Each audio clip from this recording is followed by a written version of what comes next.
આજે આપણે પાળિયા વિશે શીખવાનું છે। હવે તમે રસ્તામાં ઘણી વખત આવતા હોય તો તમે આવા પાળિયા જોયા હશે, સ્મારક કે ખાંભી જોઈને તો આપણને એવો વિચાર આવે કે આ પાળિયા છે એ કોના છે અને શા માટે બનાવવામાં આવ્યા છે, બરાબર?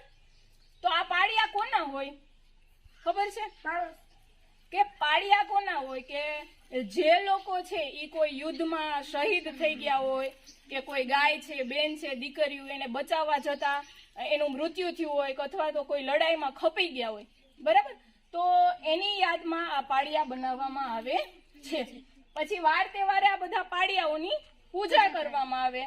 જો આ પાળિયા છે એવી રીતે સતીઓના પણ પાળિયા હોય કે કોઈ સ્ત્રી છે એ કોઈ શહીદ થઈ હોય, બરાબર, કે કોઈ બલિદાન આપ્યું હોય કે સતી થઈ હોય અથવા તો જોહર કર્યું હોય તો એવી સ્ત્રીઓના પણ પાળિયા હોય તો એ પાળિયા છે એ સતીના પાળિયા તરીકે ઓળખાય છે, બરાબર? હવે આવા પાળિયા છે એ ગુજરાતના ઘણા બધા પ્રખ્યાત પાળિયાઓ છે, જેમાં આપણે સોમનાથ મંદિર છે તો એ સોમનાથ મંદિર પાસે આપણે અમીરજી ગોહેલનો પાળિયો છે।